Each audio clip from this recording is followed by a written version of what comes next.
അപ്പോൾ ഞാൻ Instagram account എടുത്തിട്ടിട്ടുണ്ടായിരുന്നു. ഞാൻ വല്ലപ്പോഴും ഓപ്പൺ ചെയ്യാറില്ല, പലപ്പോഴും സമയം കിട്ടാറില്ല, അല്ലെങ്കിൽ എനിക്കത് വേണ്ട വിധത്തിൽ ഓപ്പറേറ്റ് ചെയ്യാൻ അറിയാറില്ല. പക്ഷേ ചിലപ്പോൾ അത് നമ്മളെ ഫോളോവർ പറയുമ്പോൾ ഞാനതൊന്ന് ഓൺ ചെയ്ത് നോക്കും, അത് കാണും, അത്രയേ ഉള്ളൂ. അപ്പോൾ അവൾ വിളിച്ചു പറഞ്ഞപ്പോൾ ഞാൻ ചോദിച്ചാൽ എന്താ ചോദിച്ചാൽ പറഞ്ഞു ഇങ്ങനെ ഒരു സംഭവം ഉണ്ട്, നോക്കൂ എന്ന് പറഞ്ഞു. അപ്പോൾ അവൾ ഇട്ട് ഇത് ഇൻസ്റ്റാഗ്രാമിൽ അവളെ അക്കൗണ്ട് നോക്കിയപ്പോൾ സംഭവം കണ്ടു. അപ്പോൾ പിന്നെ തുടരെ അതിനകത്ത് കമൻറ്റ്സ് വായിക്കാൻ പോലും എനിക്കറിയില്ല. അപ്പോൾ എൻ്റെ ഒരു അടുത്ത അയൽവാസി പയ്യൻ, അവന് ഞാനുമായിട്ട് ഭയങ്കര കമ്പനിയാണ്. ചിലപ്പോൾ അവന് +2 കഴിഞ്ഞിട്ടുള്ളൂ. അപ്പോൾ അവൻ വന്ന് എനിക്ക് ഓപ്പൺ ചെയ്ത് തന്നു, അതിൻ്റെ കമൻറ്റ്സൊക്കെ വായിച്ചു തന്നു. അപ്പം ഞങ്ങൾ അതിനുശേഷം പിന്നെ 6 മണി മുതൽ പിന്നെ ചാനലുകാരെ വരവാണ്, അവരാഘോഷമാക്കി.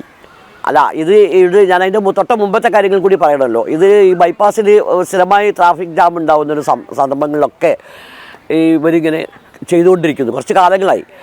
അപ്പം ഞാൻ ഈ റോഡിലേക്ക് ഇറങ്ങുമ്പോൾ ആ സമയത്താണെങ്കിൽ ഞാൻ അതിനോട് പ്രതികരിച്ചിട്ടുണ്ട്. അടി അങ്ങോട്ട് കൊടുത്തിട്ടുണ്ട്, ഇങ്ങോട്ട് വാങ്ങിയിട്ടില്ല.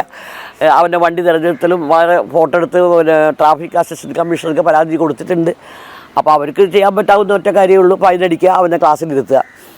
അപ്പോൾ അതിൽ കൂടുതലൊന്നും അവർക്ക് ചെയ്യാൻ പറ്റില്ലല്ലോ, അതവർ പറയുകയും ചെയ്തു. പിന്നെ എൻ്റെ ഉയർന്ന ഉദ്യോഗസ്ഥൻ എന്നോട് പറഞ്ഞു, നിങ്ങൾ അടിയൊന്നും ഉണ്ടാക്കാൻ പോകണ്ട, ശുഭയാത്ര എന്ന് പറഞ്ഞൊരു അതിൻ്റെ ആപ്പ് ഉണ്ട്, അതിലേക്ക് നിങ്ങൾ ഫോട്ടോ എടുത്ത് അയച്ചു തന്നാൽ മതി.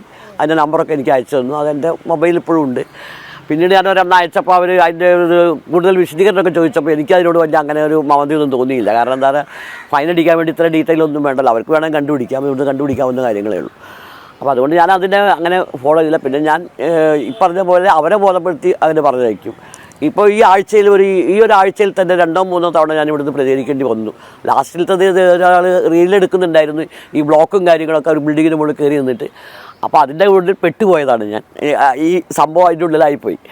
അപ്പോൾ അത് അവർ റീലിട്ടു, അത് വൈറലായി. പക്ഷെ അത് നന്നായി എന്ന് എനിക്കിപ്പോൾ തോന്നുന്നു. ആ പയ്യനും ഇത് ഒരു സമൂഹത്തിൻ്റെ മുൻപിൽ കൊണ്ടുവരാൻ കഴിഞ്ഞതിൽ വളരെയേറെ അഭിമാനം തോന്നുന്നുണ്ട്.